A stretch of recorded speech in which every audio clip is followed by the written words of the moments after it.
พี่น้องมาส่งกำลังใจให้อีเมเดียนเพี้ยนอำนวยพรป่วยพี่น้องเอ๋ยนั่งพ่นยาด้วยจังสี่ละคือสิเป็นหันใจหอบหรือว่าจังใดหันใจบ่ลงหรือจังใดนั่งพ่นยาด้วยจังสี่ละพี่น้องเอ๋ยแล้วก็เขียนว่าป่วยก็ต้องเข้าหาหมอว่าซั่นป่วยต้องหาหมอว่าซั่นนั่งพ่นยาอยู่อีกอันนึงเขียนว่าจังสี่ละ2 เข็มกับ1 พ่นขาสั่นเลยว่าซั่น2 เข็มแล้วก็พ่นใหญ่1 เทียขาชันเลยจากเราเป็นอย่างบุอาจสิเป็นน้ำระบบทางเดินหายใจสิเป็นไข้เป็นหวัดหรือว่าเป็นหอบเป็นเหือดขึ้นกับว่าจักเนาะเพราะว่าอาชีพหมอลำไปเต้นอยู่หน้าเวทีจักขี้ฝุ่นขี้ฝอยไงเข้ามาปะเนี่ยแห่งยุคพี่เอ็ม2.5เนาะยาดาแรงมากขี้ฝุ่นหลายเต้นอยู่หน้าห้านขี้ฝุ่นไงกุ๊บปะที่เนี่ยพังเขาหูดังโอ้ยทำไรปอดทำไรระบบทางเดินหายใจสิเป็นน้ำอะไรก็ตามสร้างไอ้สว่างให้เศร้าเสดออีแมเอ่ยเดือนเพ็ญอำนวยพรราชินีหมอลำที่โด่งดังในอดีตคู่กันกับสาธิตทองจันทร์นี่โตออกเพลงใดมากกระดังเบิดก่อนล่ำใดมากกระดังเบิดฉันคอยรู้ไหมฉันคอยคนหลังยังคอยชาติหน้าค่อยพบกันอดีตรักบุญบ้างไฟโอ้ยหลายเพลงสายตาภาษารักพี่น้องเอ๋ยสายตาก็พี่นะหวานดังน้ำตาลกับน้ำอ้อยทำสมดสมอยตาลอยสายตาโอ้ยหลายเพลงพี่น้องเอ๋ย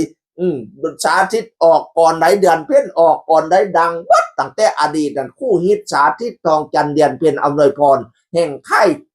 ทองจันทร์โปรโมชั่นมหอดสมัยซูเมอร์นี่แล้วก็ยังไปขึ้นกับวงเจริญบันเทิงศิลป์เด้วงเจริญบันเทิงศิลป์แล้วก็รับงาน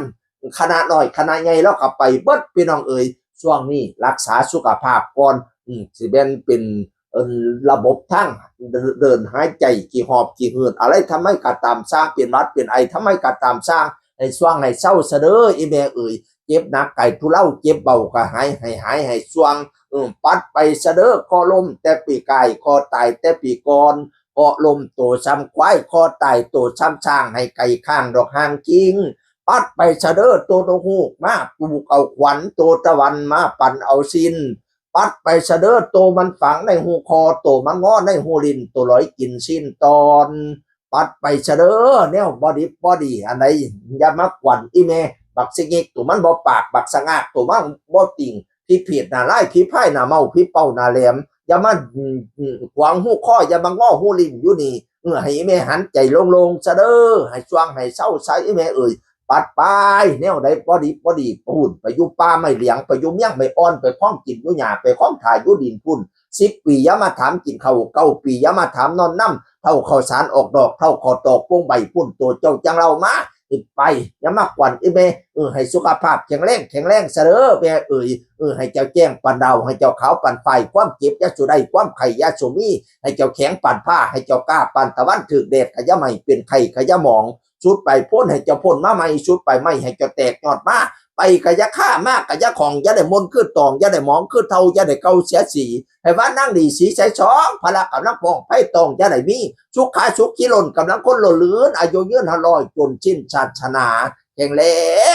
งเสดออีเมเอ๋ยเนี่ยบ่จบคอยสีเนี่ยบ่ดีคอยสิล่างให้เขางามจังหอยอย่างยดย่อยน้ำก้นยาใจมีบัดนี้เนี่ยแนวได้หายยาสุมาเปื้อแนวได้เหอะยาสุมาเปลี่ยนนับแต่นี้ไปแลกแหกแต่นี้ไปหน้าให้หอมย่ำทุบัดกลมให้หอมทุกบัดเงยมันยืน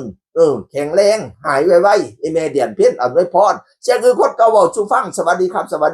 บ